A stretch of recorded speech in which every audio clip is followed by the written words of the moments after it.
ওম নমো ভগবতে বাসুদেবায়। জয় শ্রীহরি। বন্ধুরা, এক মুহূর্তের জন্য কল্পনা করুন, আজ রাতে যদি আপনাকে এই পৃথিবী ছেড়ে চলে যেতে হয়, তাহলে আপনার সঙ্গে কি যাবে? আপনার বাড়ি, আপনার ব্যাংক ব্যালেন্স, আপনার সম্মান, পরিচয়, ক্ষমতা? না না না, সেগুলির কোনোটিই যাবে না। তাহলে কি যাবে?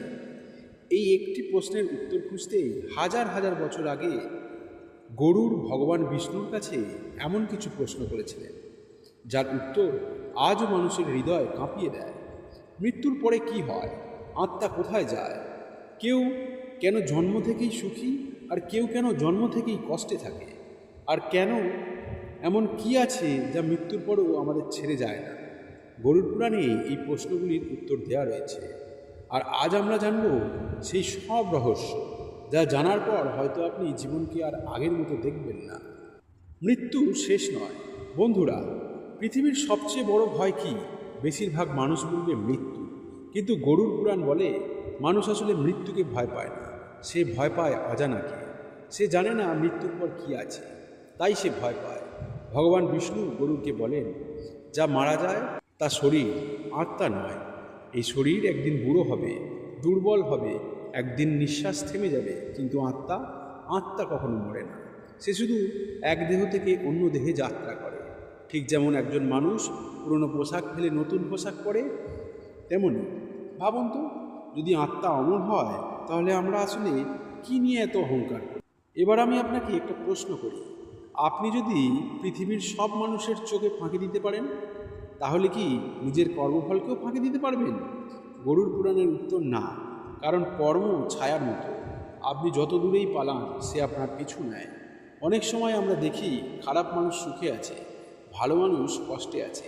তখন মনে হয়, ঈশ্বর কি সত্যিই বিচার করেন? গরুড় পুরাণ বলে, আপনি পুরো গল্প দেখছেন না, আপনি শুধু একটি অধ্যায় দেখছেন। কিন্তু আত্মার কাহিনী বহু জন্মের। আজকের সুখ হয়তো গত জন্মের কর্মফল, আর আজকের কর্ম তৈরি করছে আগামী দিনের ভাগ্য। একবার ভাবুন, আপনার সবচেয়ে বড় শত্রু কে? যে আপনাকে অপমান করেছে, যে আপনার ক্ষতি করেছে? না, গরুড় পুরাণ বলছে এগুলির কোনোটিই নয়। আপনার সবচেয়ে বড় শত্রু আপনার নিজের ভেতরে লুকিয়ে আছে। তার নাম লোভ, ক্রোধ, অহংকার ও হিংসা। এই চারটি আগুন ধীরে ধীরে মানুষের জীবনকে পুড়িয়ে দেয়। অহংকার মানুষকে অন্ধ করে, লোভ মানুষকে অশান্ত করে, ক্রোধ মানুষকে ধ্বংস করে, আর হিংসা মানুষের সুখ কেড়ে নেয়। গরুড় পুরাণ আমাদের সতর্ক করে যে নিজের মনকে জয় করতে পারেনি, সে পৃথিবী জয় করেও পরাজিত হয়ে থাকবে। বন্ধুরা, মৃত্যুর আগে কেউ আফসোস করে না যে সে আরও বেশি টাকা উপার্জন করতে পারল না। কেউ আফসোস করে না যে তার বাড়ি আরও বড় হলো না। বরং মানুষ আফসোস করে যাদের ভালোবাসা উচিত ছিল তাদের ভালোবাসেনি, যাদের পাশে থাকা উচিত ছিল তাদের পাশে থাকে। গরুড় পুরাণে পিতামাতার সেবাকে অত্যন্ত গুরুত্বপূর্ণ বলা হয়েছে, কারণ মানুষ যতই বড় হোক, তার প্রথম আশীর্বাদ আসে বাবা মায়ের কাছ থেকেই। যে তাদের সম্মান করে, সে নিজের জীবনেও শান্তি পায়, সুখ পায়। একদিন সব কিছু ফেলে চলে যেতে হবে, আপনার নাম, পরিচয়, আপনার সম্পদ, সব কিছু। তখন কি থাকবে? গরুড় পুরাণ বলে, শুধু আপনার কর্ম, শুধু আপনার চরিত্র, শুধু আপনার সৎ কাজ। ভাবুন, যদি আজই জীবনের শেষ দিন হতো, তাহলে কি আপনি আপনার জীবন নিয়ে সন্তুষ্ট থাকতেন?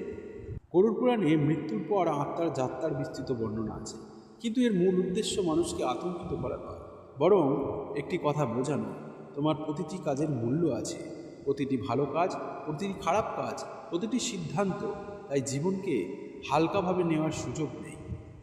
বন্ধুরা, গরুড় পুরাণের সবচেয়ে বড় শিক্ষা মৃত্যু নয়, সবচেয়ে বড় শিক্ষা হলো আজ আপনি কেমন জীবনযাপন করছেন।